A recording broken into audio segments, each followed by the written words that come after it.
The Dave Hooker Show. A presentation of Off the Hook Sports.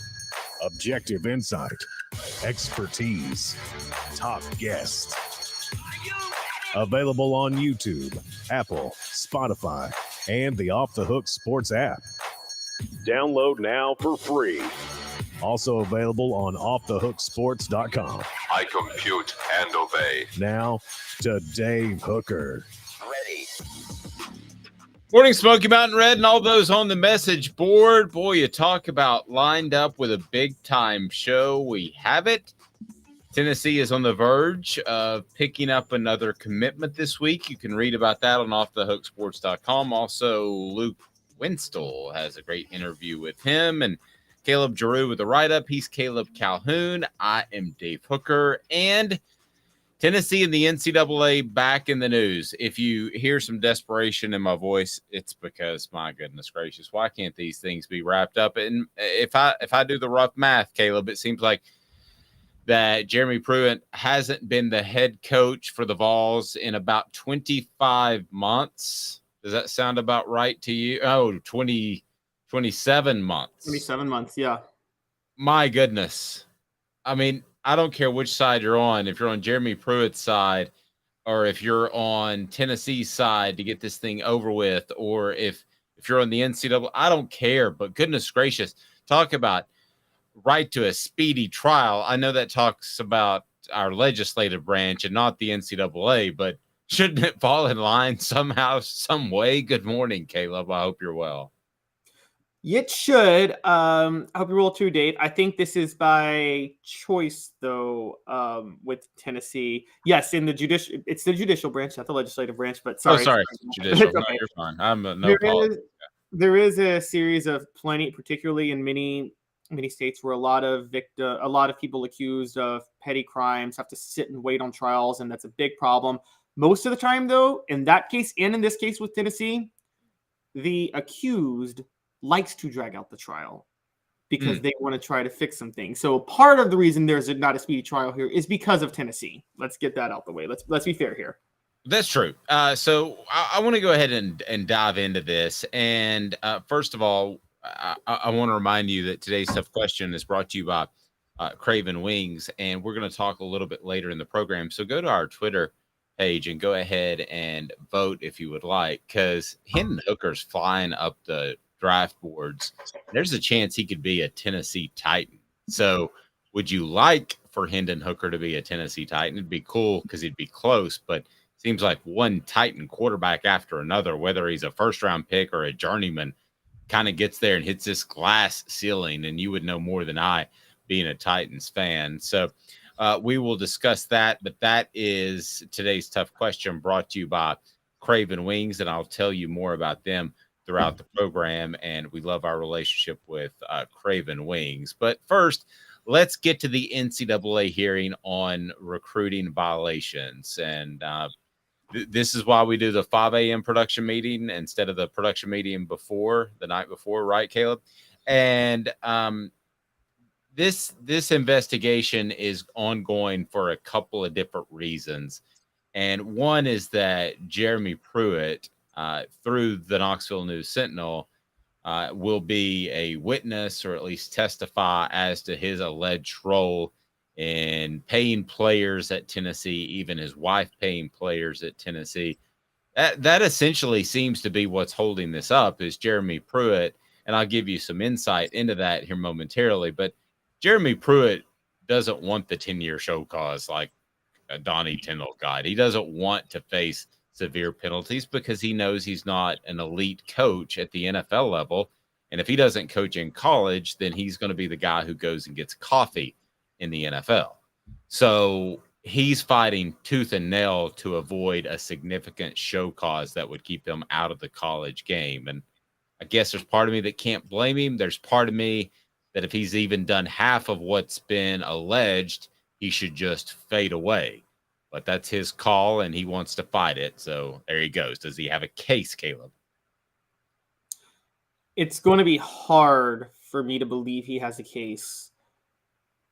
My guess is that he's going to try to flip this back on the university and say that the university threw him under the bus because they want to avoid having to pay out his contract, and they wanted to fire him anyway because he wasn't doing well, and this was an excuse to fire him and not have to pay him.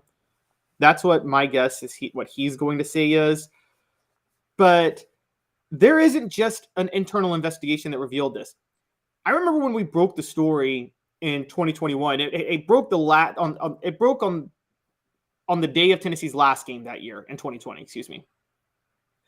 And there were multiple other coaches that were quoted anonymously that were just openly saying, oh yeah, they blatantly cheat down there. It was a known thing across all SEC circles that Tennessee was cheating insanely, more than any other program, and so brazenly too at the time.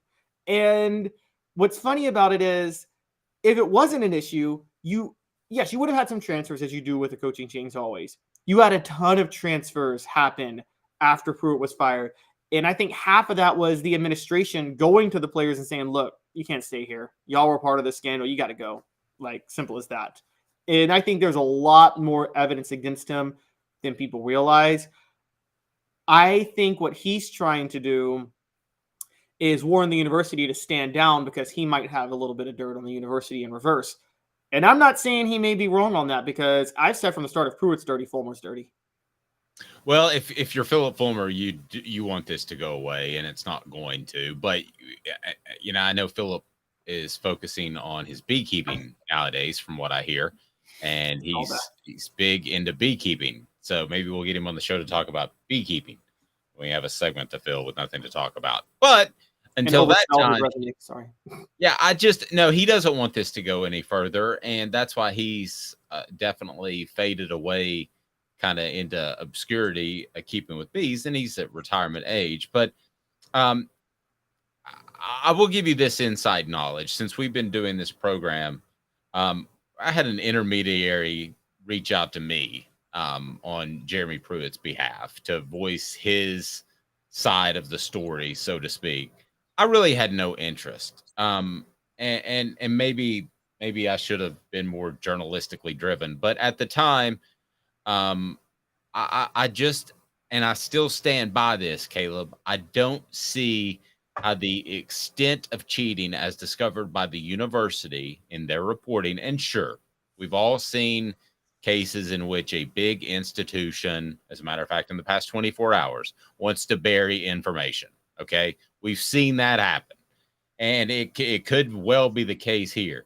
But the fact that Tennessee has clean house from top to bottom, and the fact that they did such a thorough investigation and turned over all this evidence makes me want to say, don't worry, Tennessee fans, everything's going to be fine. But what you just said makes me say, be wary, because Jeremy Pruitt could get in this hearing, and that's what the news is all about. The hearing will be later this month with Jeremy Pruitt. He'll get to talk about his allegations of 18 level 1 NCAA violations. That's the concern. Also, it'll be former defensive coordinator Derrick Ansley, and UT officials are scheduled to appear before the NCAA Committee on Infractions for a hearing on April the 19th through the 22nd in Cincinnati, according to Knox News. So he's going to throw everything out there possible. If he's reaching out to media members, and I could be wrong. I think this is very good reporting by Knox News and Adam Sparks, but I wouldn't be surprised at all if his source is Jeremy Pruitt. And Jeremy Pruitt is doing his best to get his side of the story out there. It's incredibly frustrating to me that this can't move along further. Listen, do the right thing. I don't care if it means a bowl ban or whatever Tennessee has to endure because they hired Jeremy Pruitt. Just do it and get it over with.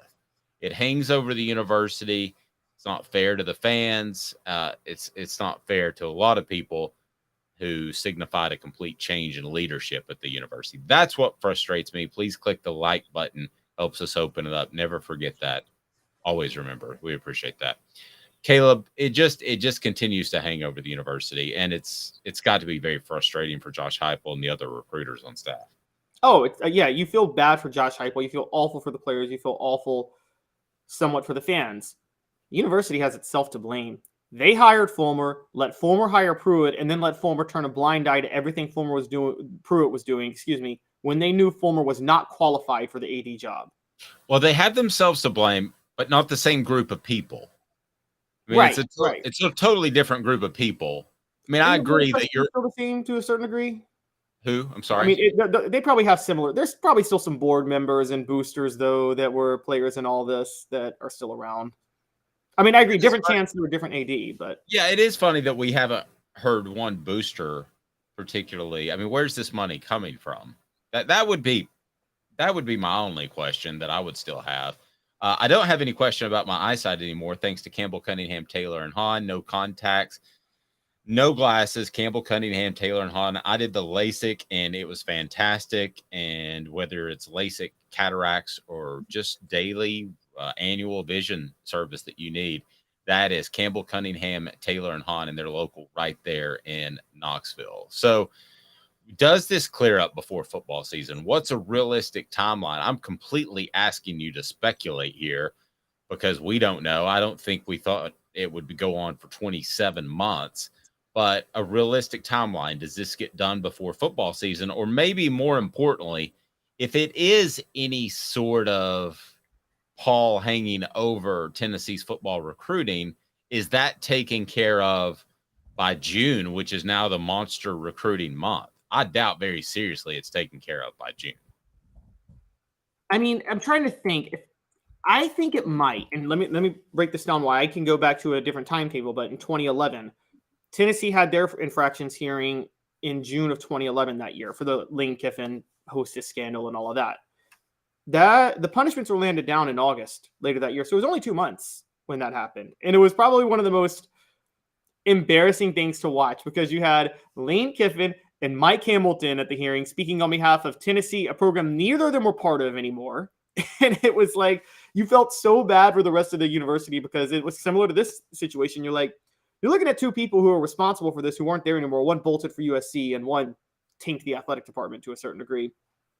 So I think if they could do that in 2 months, they could probably figure this out in 2 months after the hearing.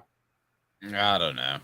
I will bet on the side of the NCAA being slow on this. And this doesn't help Tennessee and Josh Heupel because their Big Orange Caravan, which is returning this year with actual coaches going around the state, will be in Memphis April the 18th, Nashville April the 19th, and Knoxville April the 20th. So do you think that Josh Heupel is going to be asked about his backup defensive tackle position while he's on the Caravan, or the ongoing NCAA hearing that's happening in Cincinnati while he's speaking with the media? Oh, yeah, he'll probably be asked about the ongoing hearing. I'm going to give him credit, though. When Fulmer sat there and dodged the Caravan 3 years ago, which was the weakest thing I think I'd ever seen somebody do, Heupel and the university are saying, okay, we're going to do the Caravan, even though this is going to be on everybody's mind when we're doing it. At least we're not running. Well, yeah, and that was partially COVID, though, wasn't it? No, that was 2019. It was 2019 when they did it, when they dodged it. They just chucked that thing. All right. They said that it will. They tried to say it'll be a better experience because we're going to send cheerleaders and mascots to go hang out with the fans. That's not what the fans want. No. No. If you're like, oh boy, let's go hang out with college cheerleaders, it may say something about you. I mean, yeah, they may be legal, but they're pretty young. Chris Yao says, remember that no lack of institutional control allegation, very important. That is important, but that's not determined completely yet, is it, Caleb? No, I think that's what Tennessee's disputing. Yeah, Chris, that's what's still very much up for discussion. Okay, so let me give you three options right off the top here. Hoghead said, I don't see a bowl ban. I'm thinking a loss of 8 to 12 Scullies. Back in the day, that's a lot. Nowadays, with the transfer portal, it's not as bad. I'll give you that. So I'm going to say three different levels: bowl ban, scholarship reduction, limit on recruiting travel. Next one, just scholarship reduction. That's going to be B for you. How about that? And then C is just a limitation on recruiting travel. If you had to pick right now where Tennessee will fall in the three of those, what would it be? Probably B. I'm going to say B because they're fighting this. They probably would have had C if they had accepted the lack of institutional control, but I'm going to say B. I've had the feeling all along it'll be 6 to 8 scholarships. Don't know why. Could be 2 to 4, could be 8 to 10, but I've just always felt 6 to 8. And one thing Tennessee can take solace in, because everybody's saying the NCAA wants to make an example of somebody who's violating rules in this NIL age. Tennessee's not the school to make an example of because this is pre-NIL when they were doing all of this. So if they're going to make an example of somebody, Tennessee's not going to be their target. No, I wouldn't think so. And I think we all saw that college football is better when Tennessee's good. General Nealon saying, where is Sankey at on all this? Silent. The league headquarters needs to be removed from Birmingham. I think the NCAA's headquarters needs to be in Birmingham. Or if the SEC moves to Atlanta, I think they need to take over. And I've said this before that, listen, the NCAA, all they do is put on a basketball tournament nowadays. Why are they even getting a significant call in this thing? Why doesn't the SEC step in and say, we'll handle this? You've proven that you can't do anything right. So we're going to go ahead and. Because there's still the weird thing with the NCAA and the SEC and college football in general is there's still so many independent parties working together. So like there's still the bowls that work independently of the league and the NCAA. And so I guess theoretically the NCAA could ban them from the SEC championship game. I don't know. Well, that would be a postseason ban. I mean, yeah, but I always wondered that though. Like, what gives the NCAA the right to ban a conference championship game when the conference puts that on, not the NCAA? I don't know. Could we get into one huge fight? I do think Tennessee drugged their feet a little bit last year because they suddenly realized you could be in a college football playoff. And the last thing you would want is for Tennessee to get a postseason ban and you're in the college football playoff. That would be bad. And I don't know how really, really bad, Caleb. Is the college football playoff sanctioned by the NCAA or is it sanctioned by the bowls and the athletic and the conferences? I think it's just the SEC. No, I mean technically, like officially, as an independent party, who puts it on? Is it technically a collection, an agreement just between the conferences and the bowls, or did the NCAA somehow sanction this? I mean, I feel like the NCAA had nothing to do with it, did they? No. Now, Hoghead saying if Pruitt tells him Fulmer knew what was going on, then it could be much more severe. Could it? Fulmer's gone too. I mean, that's a great point, Hoghead. That's a fantastic point. I think it could be severe because of the way they let Fulmer go. Yeah, you brought up this point, which was brilliant about a month ago. Repeat that for those that didn't hear, because obviously, listen, it's better for us if everything goes well, but we're objective and honest, and that's kind of our niche because that's what we've done during our careers, and that's what we're going to continue to do. But Caleb brought up a great point about a month ago. Yes, they did not separate themselves from Phillip. They almost celebrated him. Yeah, it was they allowed him to have, so they fired Pruitt, just straight up fired, 4 calls. We're not going to pay the rest of his salary is basically what considered shooting him in an alley, I was told. They didn't really. I mean, they were like, come here, Jeremy. We got something for you. It's Joe Pesci time. Oh Lord. Okay, so they were Joe Pesci from Goodfellas with Pruitt. They were Joe Pesci from Home Alone with Philip. Yeah, they weren't throw mama off the train, Joe Pesci. Yes, they threw Pruitt to the wolves, and then they said, we'll let Fulmer step down with a severance package and a buyout and a retirement plan because of everything he's meant. Huge mistake. Huge mistake. Tennessee should have separated themselves completely from Fulmer in that moment. I don't care how sentimental you are about what he did for the university. Okay, but you and I know that Philip and I have had our disagreements. We've had our issues. I would even have trouble if I were the chancellor with the issues that he and I have had on a personal level. It would be really difficult for me to throw him under the bus after all he did for the university, including. You don't have to throw him under the bus for his success as a head coach. You can throw him under the bus as an athletic director, though. No severance. You just come out and say, we made a mistake. He was obviously not ready for this role. It still makes him look like a doofus. No, I mean, that's fine. You had either he was not ready or he knew what was going on, so there's going to be no severance package. The thing is, the minute you gave him a severance package, that was it. You made it very clear at that point. They should have not let him walk away with any dime whatsoever. He's going to be fine. He made a good bit of money coaching football. I'm sure he's I'm sure he's made smart investments. He has endorsements all over the state of Tennessee. You know, he had the first Tennessee, I guess it's First Horizon now, endorsements back in the day. Like, he's good. Okay. They should have cut bait with him like that. They should have said, no severance. They should have given a speech on, we are very disappointed in what Philip Fulmer did in this situation. And I'm sorry, that's just where I'm at with it. I don't even think you have to do that. I don't even think you have to say we're not pleased with him. He was a failure as an athletic director. I think you just don't give him the severance. So that would be, you're not as happy medium. So to speak. Don't call it a step down. Call it a fire. Like, make it clear you fired him as athletic director and you're not giving him the severance. You fired him for calls, just like you did with Pruitt. Yeah, but you don't even have to say the word fire nowadays. I think legality, if you don't give him the severance package, you kind of have to fire for calls at that point. I feel like. That's fair. Let's talk some Hendon Hooker right now. It's today's tough question brought to you by Craven Wings. Craven Wings is fantastic. Never frozen, always fresh. Today's tough question. Let's talk about an all-time favorite Vol that's not named Philip Fulmer for a second. Today's tough question.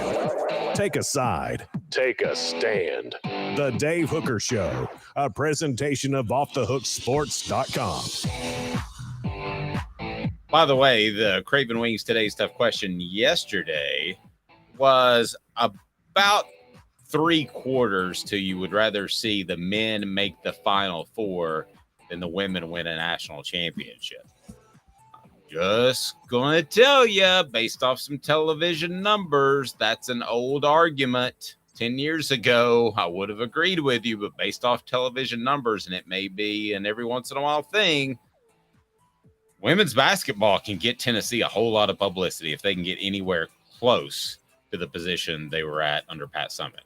Probably can't, more competitive, but I'm just saying that is an incredible promotional tool, whether or not you like the women's game. All right, Mr. Jones saying Hooker is taking a top 30 visit to the Titans today.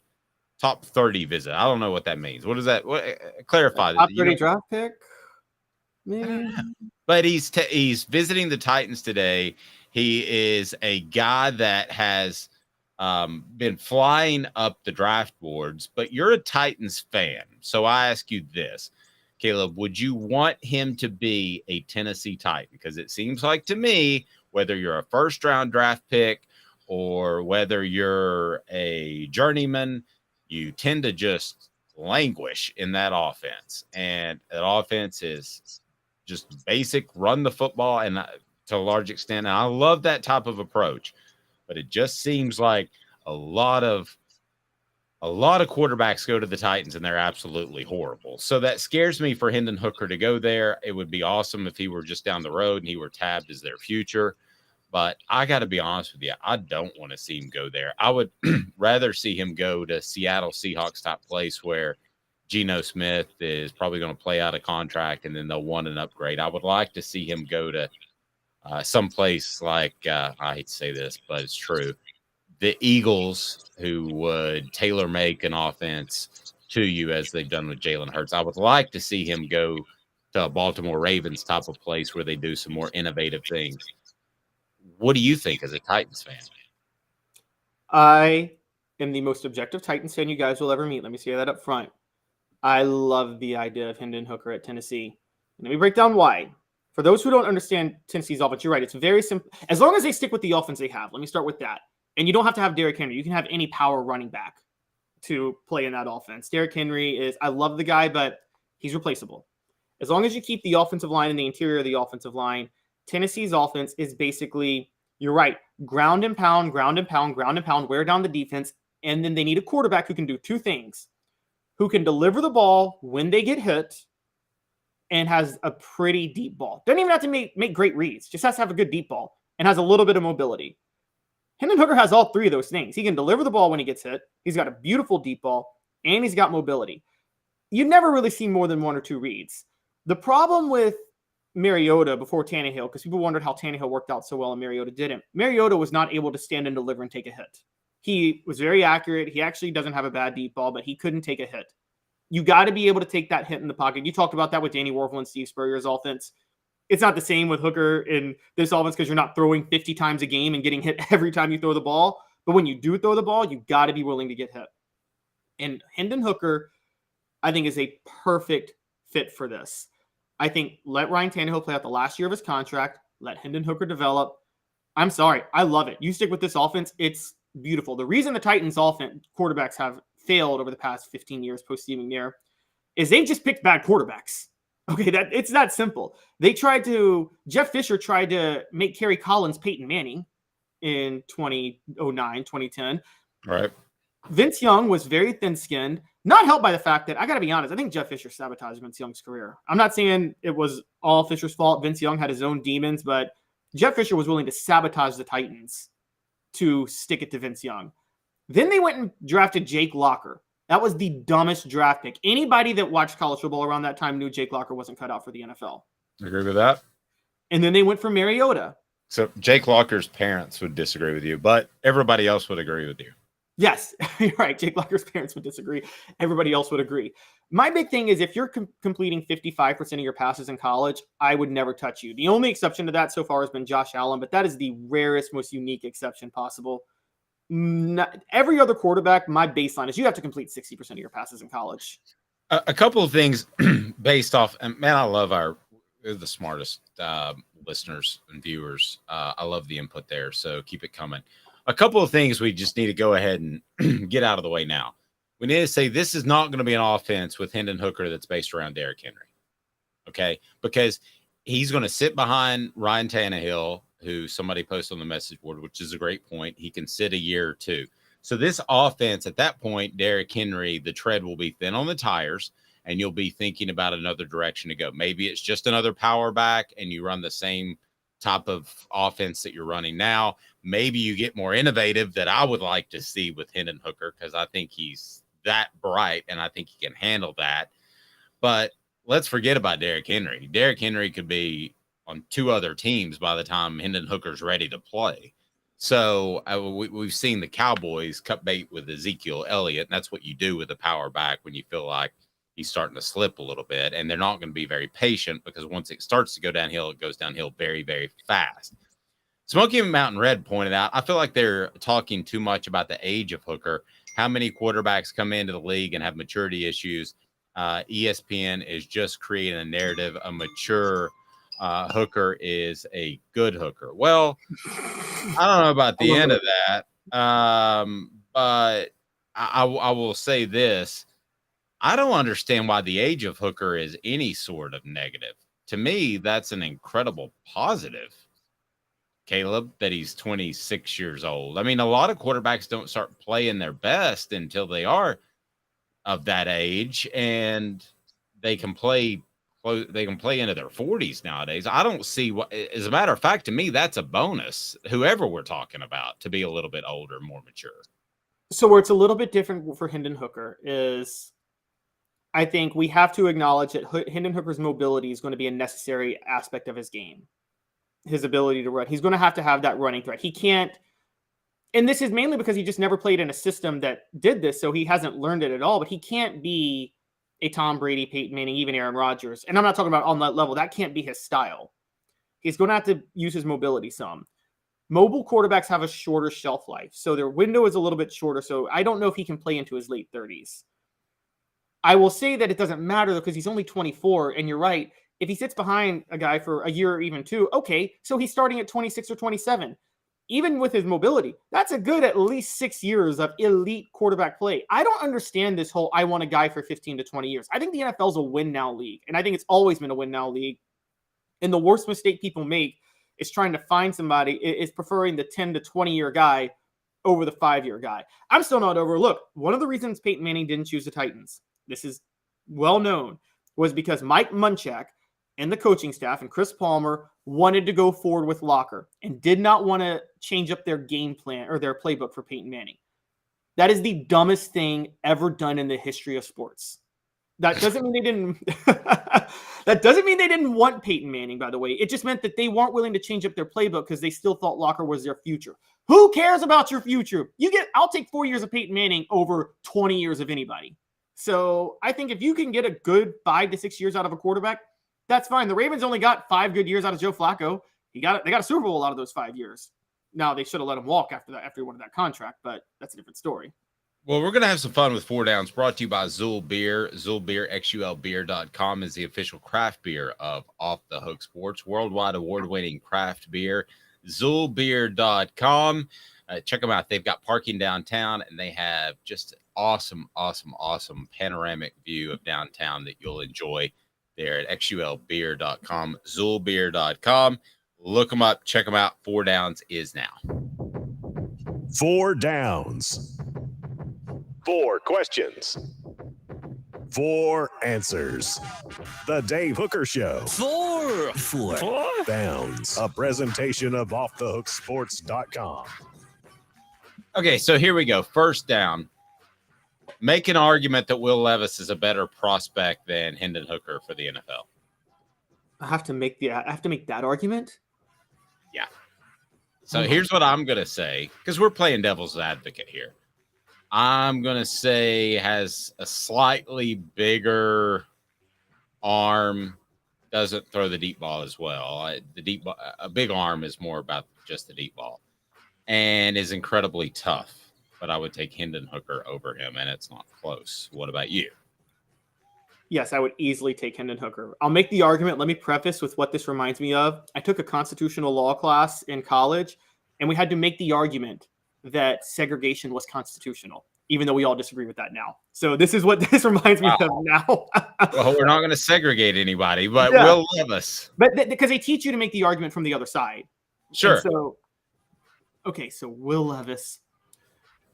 Will Levis has more experience making going through multiple reads on throws than Hendon Hooker, and he did it with less help and a less innovative offense and getting hit all the time, and he had almost nobody around him last year. That would be the one argument. Hendon Hooker, the one thing that's a concern, I talked to you about this last night. There was a stat that came out that apparently Hendon Hooker has only thrown to his second read 16 times in the last 2 years, and you thought that was too high. Yeah, I was a little surprised it was that high. Second down, Anthony Richardson. It's just upside, right? I mean, there's no other argument. It's just he's an incredible physical freak. That's the only argument. I still would take Hendon Hooker over Anthony Richardson. And to me, if I ranked them, Levis would be ahead of Richardson. But I just talked to you about completing under 60% of your passes. Anthony Richardson completed 55% of his passes. Yeah. Sorry. Oh, no, I mean, to me, it's just upside. It's projecting. That's the only argument. And I don't ever believe in drafting quarterbacks based on upside. I'm sorry, I never have. It's Josh Allen and Lamar Jackson are the only time that's ever panned out, by the way. 95% of the time when you draft quarterbacks with upside that aren't polished, they're disasters in the NFL. Almost always. Third down, who would you definitely take above Hendon Hooker? Quarterback. Only one, Bryce Young.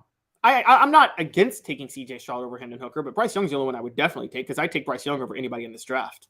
I would too. I'd take Stroud over him.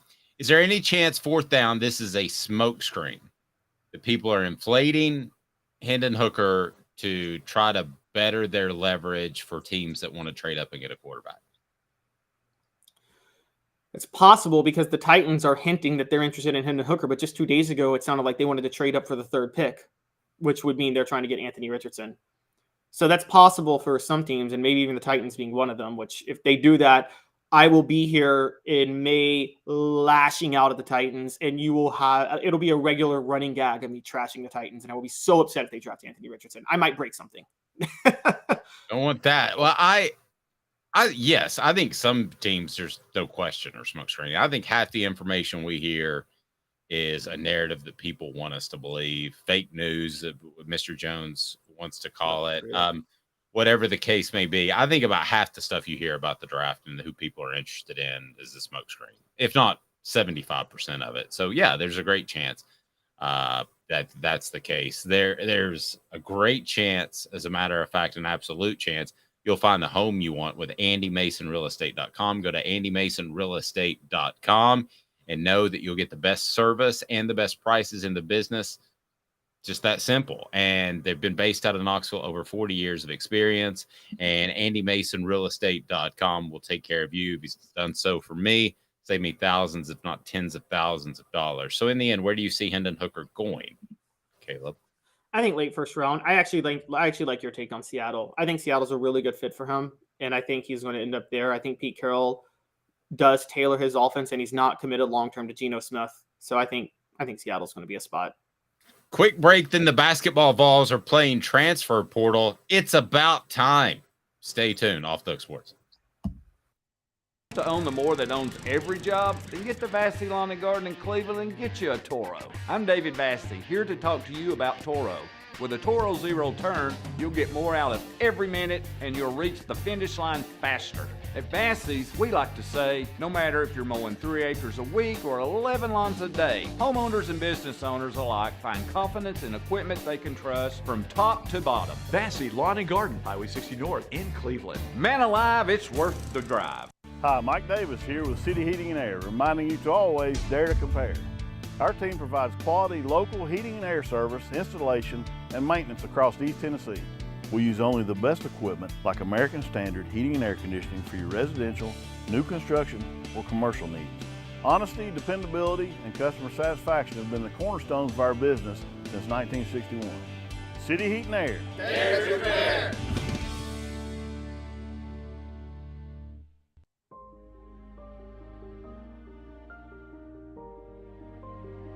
Our family has been creating one-of-a-kind pieces of jewelry in West Knoxville since 1986. Each piece is a combination of unique processes that bring your idea to life.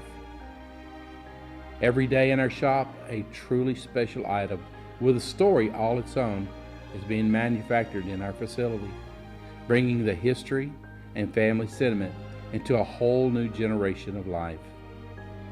We are grateful that you chose us to be Knoxville's best jeweler, a title that we value and respect. Because to me, being a jeweler and owning a jewelry store are not the same thing. I'm Rick Terry. I'm a jeweler, and we want to be your jeweler. Kingston Pike and Campbell Station Road in the heart of Farragut, and downtown on Gay Street right next to the Tennessee Theater. With all that sun, sand, and salt water, the beach is a very relaxing place. Unless you wear contacts. Ow! Open your eyes to the best the beach has to offer with LASIK vision correction from Campbell Cunningham Laser Center. Ah.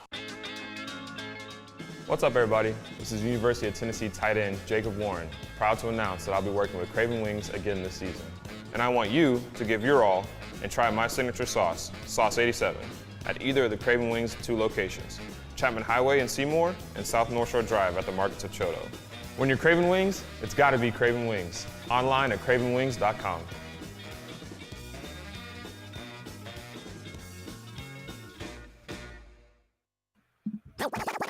You're listening to The Dave Hooker Show, a presentation of OffTheHookSports.com. The internet is full of pictures of each and every one of you.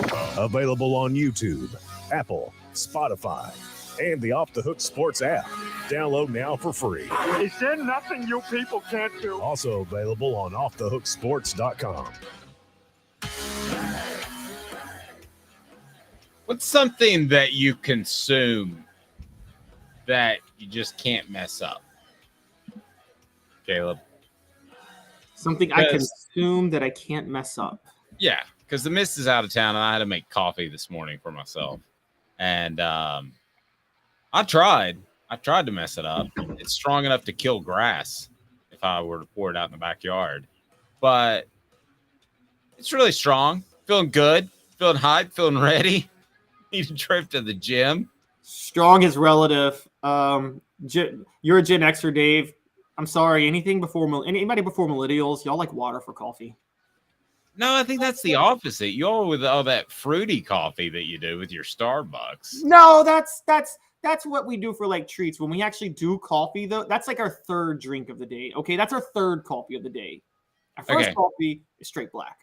The one thing you can scrub is definitely a steak. I don't know how you like them, but man, you can medium rare. If I don't see blood, I don't want it.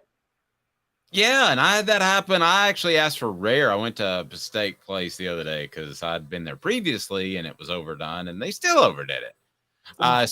Smoky Mountain Red asking, didn't you say yesterday that there's more news about the 98 deal? Yes, there is. Celebrate 98 will be kicking off this month, so we're looking forward to that. A collaboration with Fred White, who joins us each and every Friday.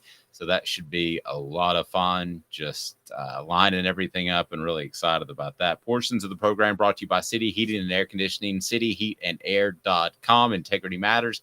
You may not need a whole new HVAC unit. I'm going to go ahead and tell you, some of your units are going to go out like today because it's supposed to be like 90 degrees, and that's when they fell. You might just need a part or some more coolant. They're not going to push a new unit on you if you don't need it. That's pretty awesome. So City Heating and Air Conditioning, cityheatandair.com. Integrity matters. So, Caleb, I wrote that Tennessee needs to be more involved in the transfer portal in basketball. And hinted at, if not outright said, that I have a concern that Rick Barnes may not be incredibly adept at playing the portal game because it's new and he seems a little set in his ways, at least with the style of basketball. But Tennessee is in the hunt for a transfer portal player. Tell me what the Vols are doing out on the semi-recruiting trail. What the Vols are doing out on the semi-recruiting trail is targeting some talent, and they are trying to address a need that I think we both agree they need to address, which is point guard, because they didn't have a backup this past year when Zakai Ziegler got hurt, and that was very evident. So they're going for a guy from Washington named Keon Minifield.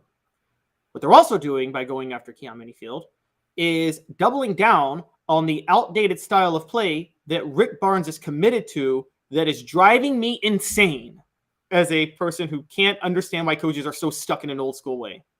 Okay, I thought we might get to that, but let's start with this. Would this be an upgrade over Zakai Ziegler? No, I don't think so. Okay. I trust Zakai Ziegler.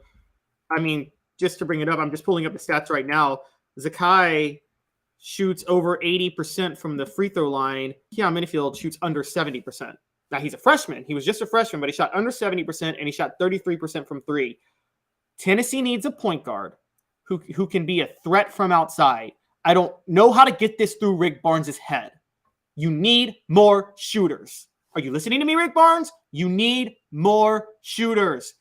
He likes Keon Minifield because of his great defense. Your defense is fine. You need shooters. Can I say that enough? Rick Barnes needs shooters, and he's so stubborn he still won't go after them. I would like to see them get a guy that is comfortable in a dribble and drive scenario and kicking it out. I would like to see them with a point guard that would allow them to have a two guard that would pretty much stand on the 3-point line the whole time, a swing guy at 3 that could drive as well, but is an adept 3-point shooter. Basically, what I'm talking about would have been going small, which certainly Caleb has pointed out on several different occasions. But how many teams really, though, have an option at point guard? I mean, if a point guard goes down, whether it's UConn or whoever, I mean, how many teams out of the 300 programs out there really have an option, a backup option, a point guard? To me, that's just a blow that's really tough to overcome for most programs. Yeah, but you're right. In February. Which is why I understand going for the backup point guard. I just don't understand the not addressing other needs. There's a backup point guard in the portal right now that Rick Barnes could go after. His name is Tyler Perry, not the movie director.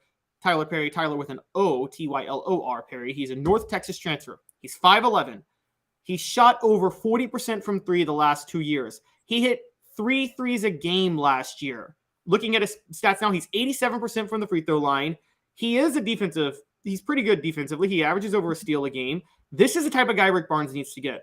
A point guard who could slash to the basket, who's athletic, who could kick it out, but also could, if is wide open at the top of the key, pull it. Because I'm telling you, next year you're going to have a lot of situations similar to the Caitlin Clark, South Carolina situation, where they're just going to start waving Tennessee players off and crowd the paint. That's what they're going to do. And I think that's a real possibility. And Travis says, what is up with all these guards entering the portal? Major schools seems odd. This is where basketball is going, and be ready. 20% of the Division I men's basketball players entered the portal. So what basketball players are going to do is going to be kind of like football players. Some football players wanted to do. They're going to use the portal, check their NIL options, and then go from there. They might stay at their school. They might not. Euros Plastic, other guys. I'm sorry, who just entered the portal for Tennessee? Oh, Olivier Kamwa. Sorry, Olivier Kamwa. I misspoke. He could come back to Tennessee now. They don't have to hold the scholarship open for him. But I get the feeling there are a lot of guys in particular, just by nature of the sport. And follow me here for a second, Caleb. You know, when you're arm in arm with a player in football and you sweat, bleed, you go through spring camp, preseason camp where you're hitting each other, I think there's a little bit more loyalty there as opposed to a guy that feels like he was overlooked by the Blue Bloods. Kentucky passed on him. Duke passed on him. North Carolina passed on him. And then suddenly you go and you're a pretty good player. And after 1 year that you've been in this program, that's not a major ilk, then I think you start to say, hey, I can go somewhere else and play, and I can get the fantastic training table with the buffet of food, and I can get all that, and you're willing to jump after a year.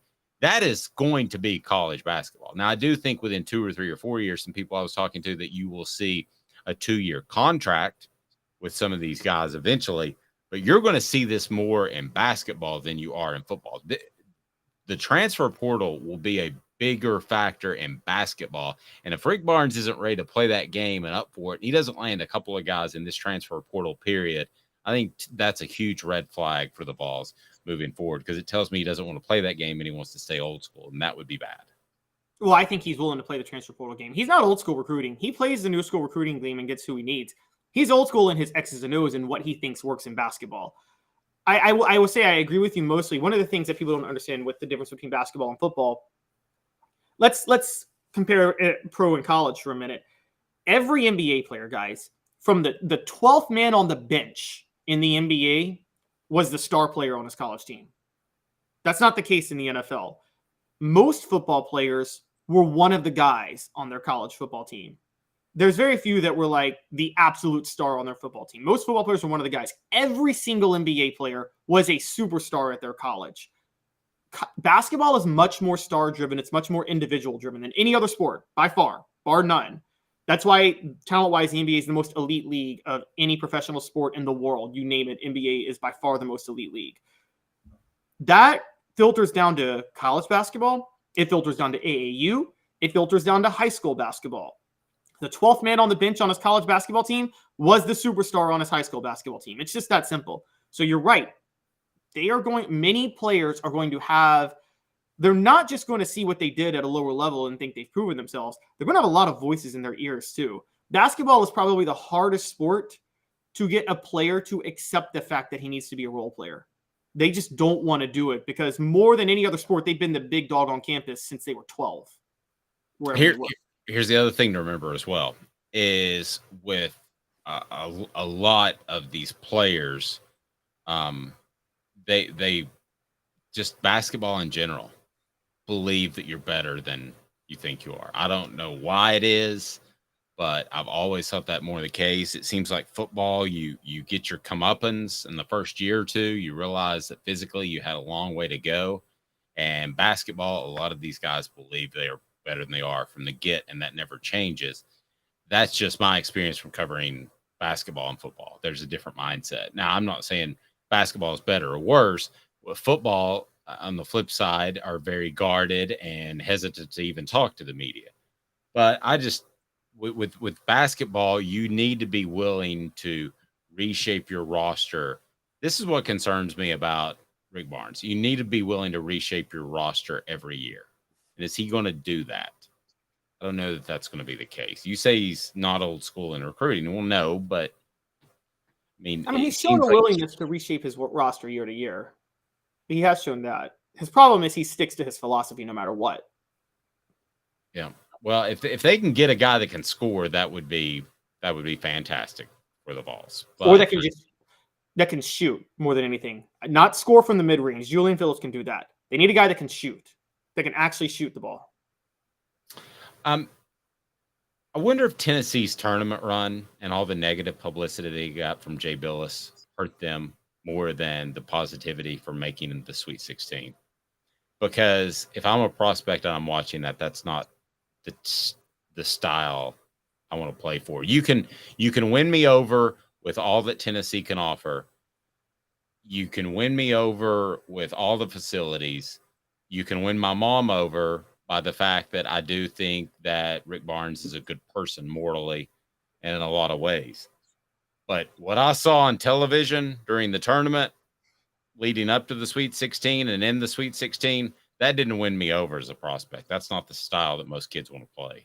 Here's what could win you over. If you could see Tennessee's constructed in a certain way where they're bad boys and you're willing to accept the bad boy mantra and realizing there's a role for you as an offensive threat.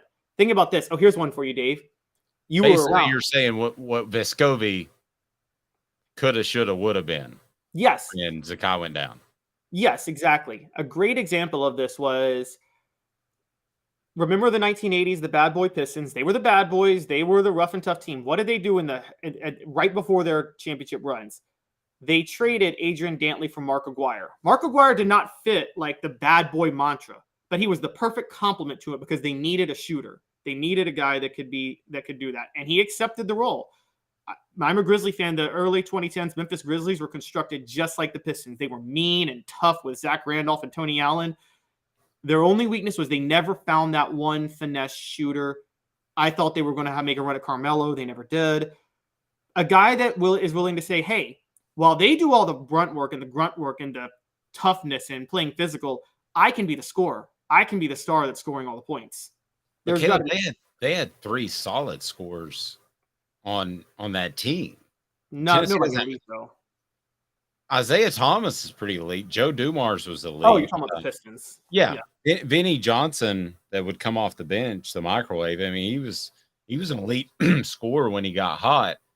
And to me, you're talking about almost a totally different philosophy. That's so far removed from what Tennessee is doing. I mean, they need one scorer, much less 3.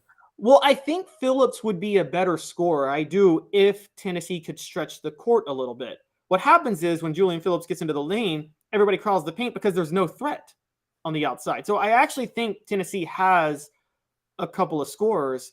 I think Julian Phillips could be a major threat inside the lane. I just think that there's nobody to take pressure off him outside. Well, this Barnes isn't a confident leader as a coach. He is a nail biter. Players need a confident leader like Heupel. You seen any of that? I know you've been quick to knock on Rick Barnes, but no, I think he's too confident. I think it's the opposite. I think he's fully immersed in believing this style is how you win in basketball.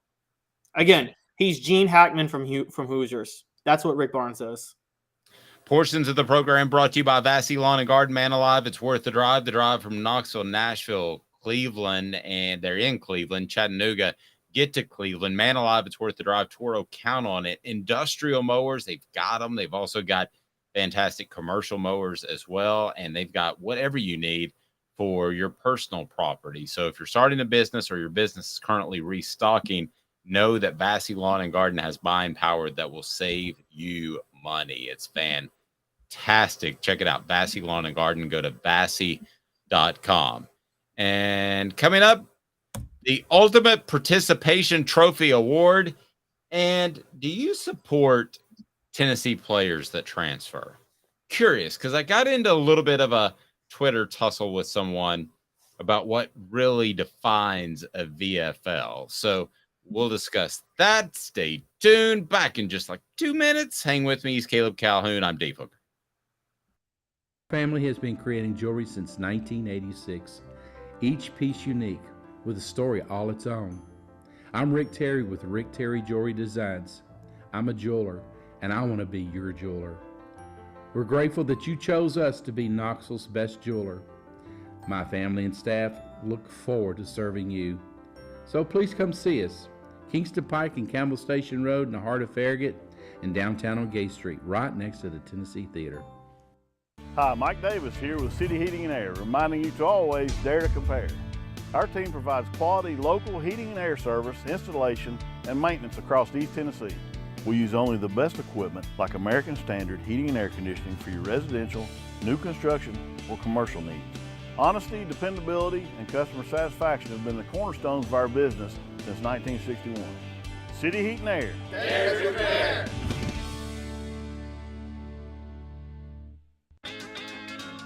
Craven Wings has the cleanest, healthiest wings in town. We pride ourselves on our slogan, always fresh, never frozen. Come try us and discover the difference yourself. New location now open at the Markets at Choto. With all that sun, sand, and salt water, the beach is a very relaxing place. Unless you wear contacts. Ow! Open your eyes to the best the beach has to offer with LASIK vision correction from Campbell Cunningham Laser Center. Do you want to own the more that owns every job? Then get to Vassey Lawn and Garden in Cleveland and get you a Toro. I'm David Vassey, here to talk to you about Toro. With a Toro Zero Turn, you'll get more out of every minute and you'll reach the finish line faster. At Vassey's, we like to say, no matter if you're mowing 3 acres a week or 11 lawns a day, homeowners and business owners alike find confidence in equipment they can trust from top to bottom. Vassey Lawn and Garden, Highway 60 North in Cleveland. Man alive, it's worth the drive. Objective coverage. Hey, that's new. If we get caught, we're going to jail. The Dave Hooker Show, a presentation of Off the Hook Sports. YouTube, Apple, Spotify, and the free Off the Hook Sports app. I'm going to need to see some identification. Back to Dave Hooker. Welcome back. CraftTreats.com, the best place for your pet treats. Use the promo code Off the Hook. That's the promo code Off the Hook. Get 20% off. That includes the chill pills with the CBD that will help with your pet's anxiety, pet's digestive issues, pet's arthritis. It's all there. So they've got great holistic pet treats. You're going to love it. It is crafttreats.com. Use the promo code Off the Hook, promo code Off the Hook. So Travis says, oh no, if you bail on Tennessee with the exception of not being used correctly, then you are dead to me and I hope your team fails miserably. Ow! Harsh. What the H? What the? What was he thinking? Release the hounds. The Dave Hooker Show. Keep cool. A presentation of OffTheHookSports.com. You should absolutely root for the same young men that signed a piece of paper with the University of Tennessee that agreed to play, and you should err on the side of rooting for them. Whether it's, I see what you're doing there, Travis, with oh no, I'm talking about Henry To'o. I don't care if it's Brian Moore or Henry To'o. I don't care who it is. You should root for them, because Tennessee is going to be mentioned as a transfer destination, and it shows that your coaches have done a great job of evaluating them. This is a business decision nowadays. So what determines a VFL? Let's take Brian Moore, for instance, who I was told by a really good source was told that this might be a good time for him just to cruise on. Do you celebrate him and what he does? I think you should. I think these guys that you're invested in are people. I know they're getting paid now, Caleb, but yeah, I mean, I think you can transfer and still be a VFL. I've known of some dastardly things that coaches have done to players that if I shared all of them, you'd probably agree with me. But yeah, I mean, can you transfer and be a VFL? I'm taking the middle road. No, Dave, you can't transfer and be a VFL. You can't. What you can do, that does not mean if you transfer that people shouldn't root for you. I think no one should hold it against a player for transferring, particularly this day and age with the way the transfer portal, the way it is. And like you said, coaches kind of forcing people to it. No one should hold it against Taven Jackson that he decided to go to Indiana after he saw Nico Iamaleava. That's Taven Jackson realized he wasn't going to win the starting job ever, even after Joe Milton left. And he said, I'm transferring. I'm gone. Nobody should hate Taven Jackson. That does not make Taven Jackson a VFL. Okay, we as schools in college football, we as people who follow and cover college football should associate people with the school that they finished with. For instance, Alabama fans need to stop claiming Jalen Hurts. Stop it, Alabama. You're doing that because you want to inflate your number of elite quarterbacks in the NFL. Jalen Hurts ain't yours. He's Oklahoma's. He chose to go to Oklahoma. That's who he represents. And they need to stop that. But I would say that doesn't mean any Alabama fan should feel upset with Jalen Hurts for transferring to Oklahoma. Look, he transferred because Tua won the job. There's nothing wrong with that. And so, but yeah, I can't call you a Vol for life because you didn't choose to finish. Look, just full disclosure. I'm like you. I've turned to my fan. I'm nobody for life now. I'm not a fan. I'm not any school for life because I cover college football. I transferred out of Tennessee after a couple of years there. Does that make me a terrible person? No. But if I were still a fan, I could be a fan, but I wouldn't be a VFL. Does that make sense? No, I think you would be. No. How many people are fans of a particular school and they didn't even go to that school? So are they VFLs? I mean, if they spend $5,000 on tickets and they spend another $2,000 on the parking pass and they spend $1,000 each Saturday to have their awesome tailgate, they're VFLs. Well, I'm not doing any of that. So I mean, those people are VFLs. If Taven Jackson wants to come back at some point and see a spring game, he should be celebrated as a VFL. Those guys made the decision. Should James Banks be celebrated as a VFL then, Dave? Gonna throw a name well, I mean, listen, if you go, it's the same rule as it always used to be. If you play hard and keep your nose clean, then you're going to have great opportunities, making 6 digits a year out of college, which ain't bad. Now, I'm not saying that those will necessarily be extended to somebody, but in the case of Taven Jackson, why shouldn't they be? If a business owner says, well, I mean, you got caught up in Hooker and Nico. I mean, what were you supposed to do? You weren't going to play. If that young man, as long as he handled everything and didn't take shots on the way out the door, that young man would be a guy that I would hire for my company if I were a Tennessee booster and I thought that he would help my company. I would do that. That's a VFL. By the way, VFL was started by Derrick Dooley, so I hate even using the term. But, I mean, why wouldn't you still celebrate that young man? Why wouldn't you celebrate the fact that Tennessee was able to get a guy like Henry To'oTo'o? No, you can do favors if you want to, if you're with the university. But I felt like VFL was like an official organization that, like, okay, I consider VFLs like Letterman, put it that way. And so, like, Okay, so to me, let's take Taven Jackson. How long was he on campus for? For a year, and he was redshirted. You want to have a conversation about Garantano, who was there for 4 years, maybe. But I still disagree with that. I mean, look at how the NFL does. Transfers, so he wouldn't be. They didn't have Put a it transfer. this way: if you go to ESPN.com right now and you select Jalen Hurts' name, and they say college, you don't see Oklahoma, Alabama. You see Oklahoma. That's his alma mater.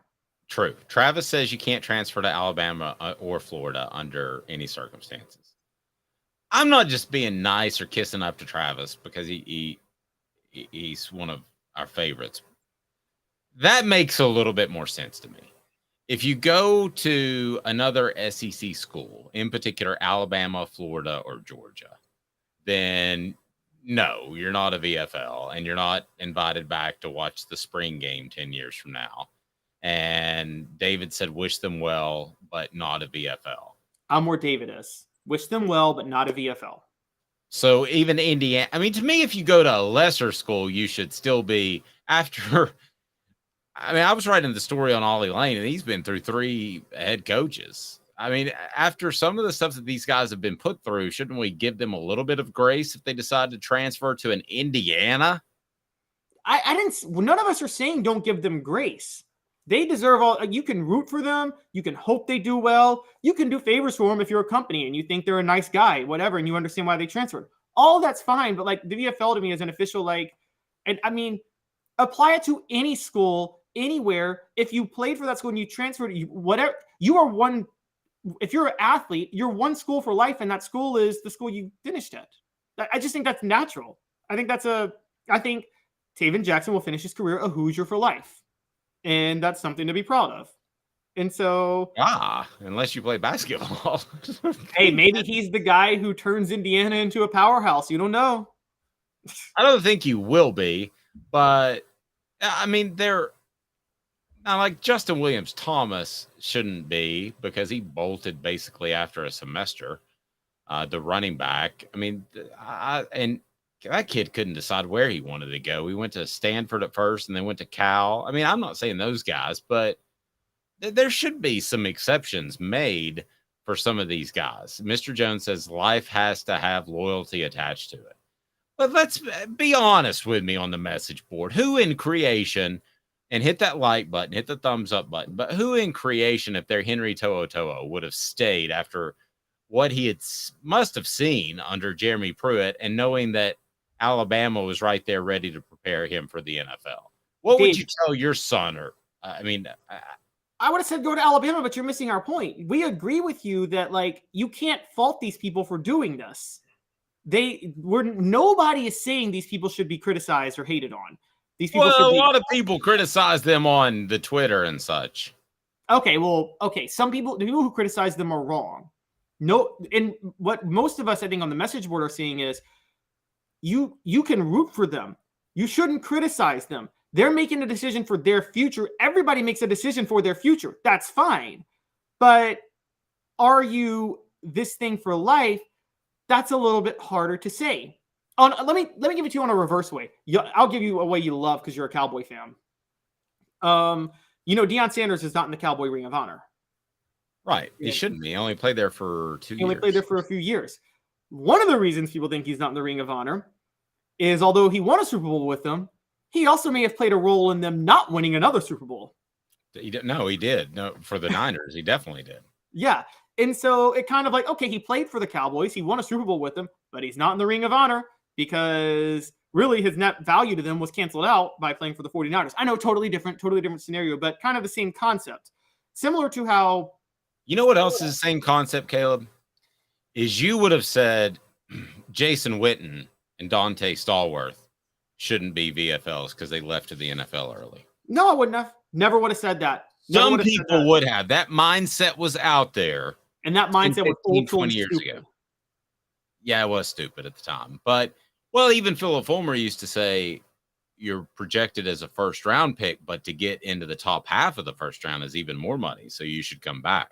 Oh, he said that about – he was saying that until the end. I remember 2007 SEC Media Days, and he was asked about Robert Meacham, and he was basically saying, I thought it was best for Robert if he stayed for another year. I'm like, Robert Meacham has a daughter and is a first-round pick. Get the heck out of here, Fulmer. Robert Meacham should go pro. He just set the all-time receiving record at Tennessee. But you can get the insurance and be well off either way. Well, Robert Meacham, I think, was fine. I think Fulmer was mad because there was no dynamic receiver on the team that year, if you remember. No, I do remember that. But that was his argument. Obviously, it was self-serving.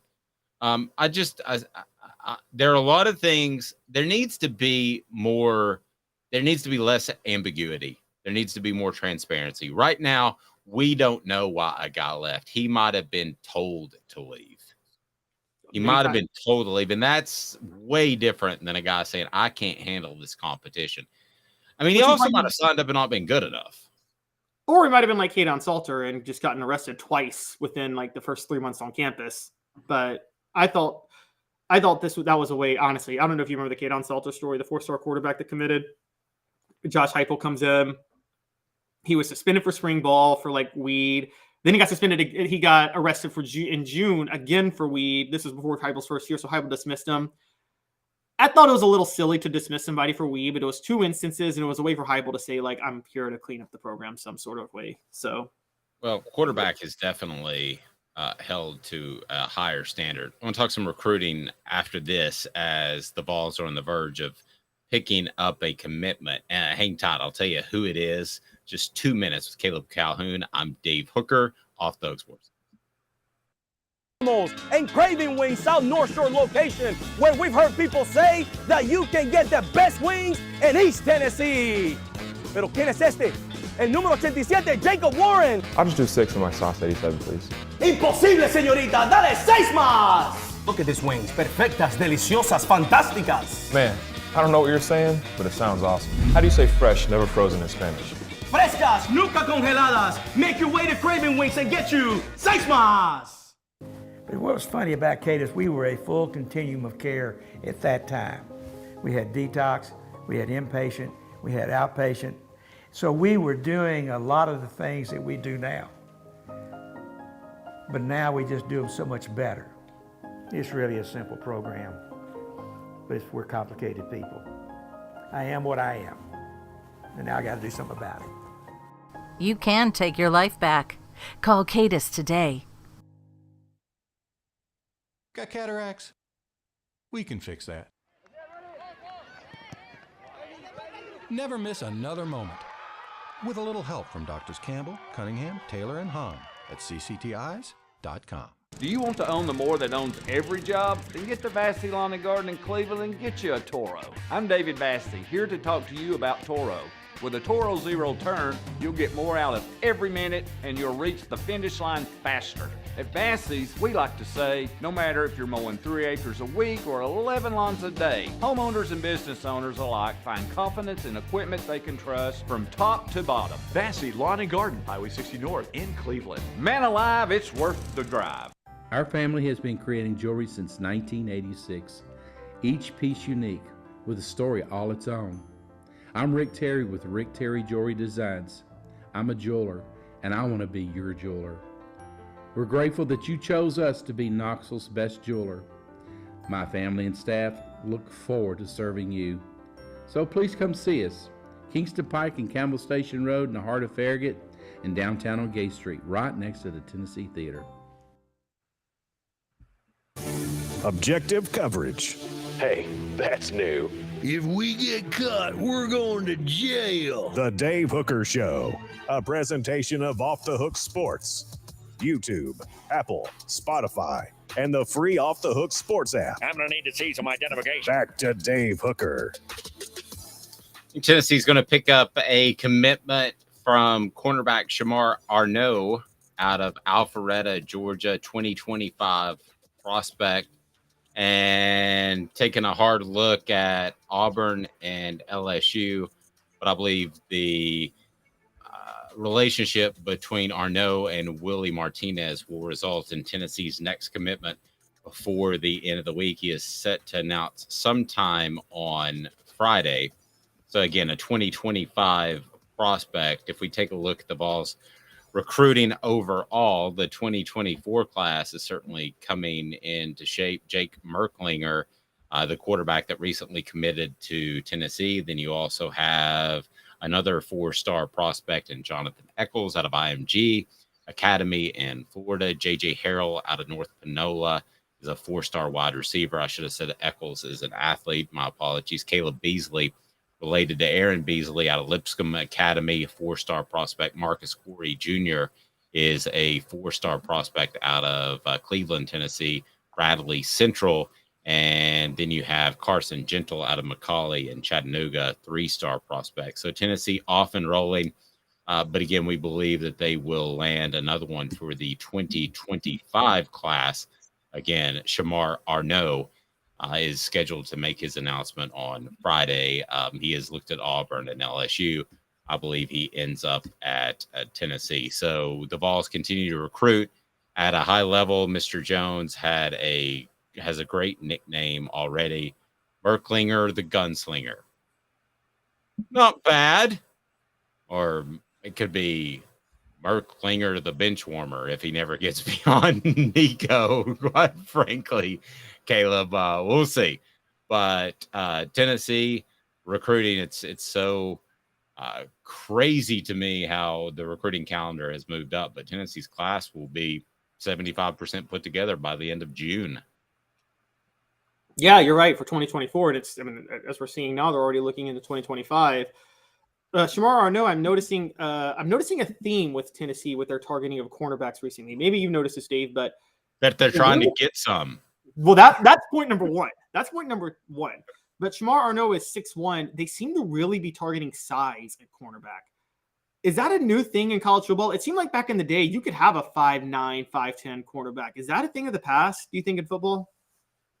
I think what they're doing is they're trying to find somebody special, so they're still extending early scholarships offers. So I think they're trying to find guys with the frame that maybe have. I'm not saying this is the case with Arnaud, but I think as a group, they're offering guys who have the frame, and if they grow into their build and they still have the speed and quickness, then they've got something special.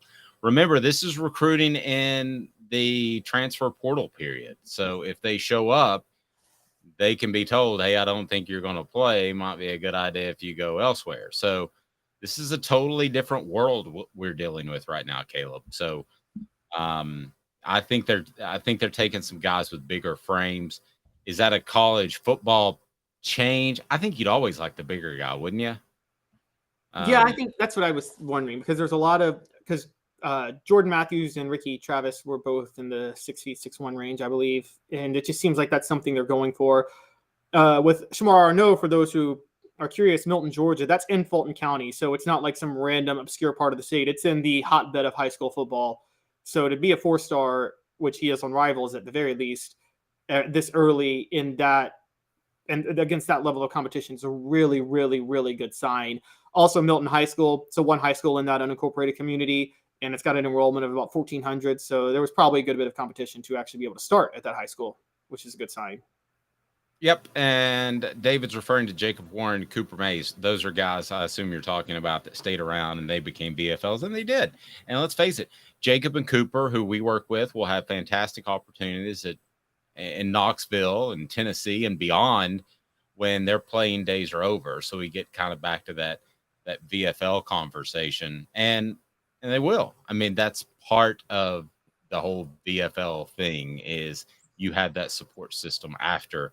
I would also argue this, and this isn't across the board. A lot of you may not know this, but Tennessee players are able to come back and continue school. Reggie Cobb did without paying anything out of their pocket.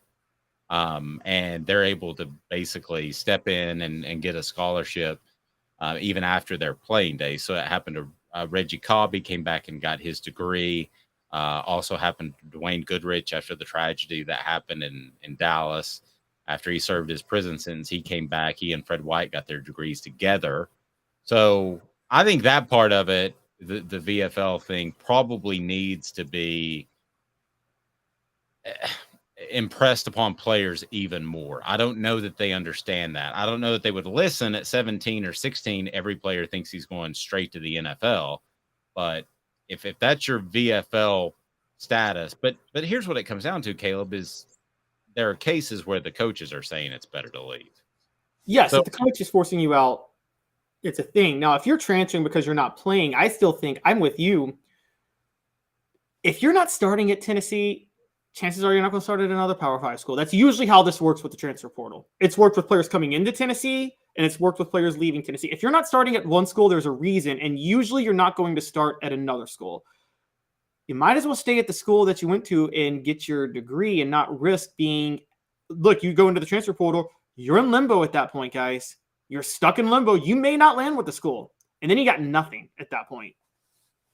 Yeah, I mean, and the only way you know if you have something is if you negotiate with the schools beforehand, which is technically tampering.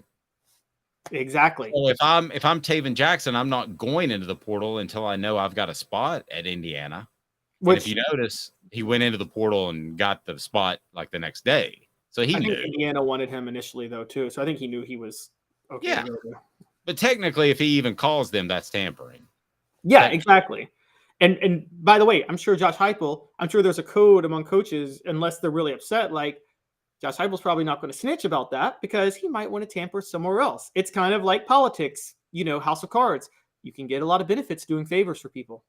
Very true. Tomorrow on the program, we'll visit with Josh Ward. We always look forward to that. It'll be a Football Friday with Fred on Friday. So a lot going on, and we'll have more about the Celebrate 98 series, more news coming along the pike. So he's Caleb Calhoun. I'm Dave Hooker. This has been a presentation of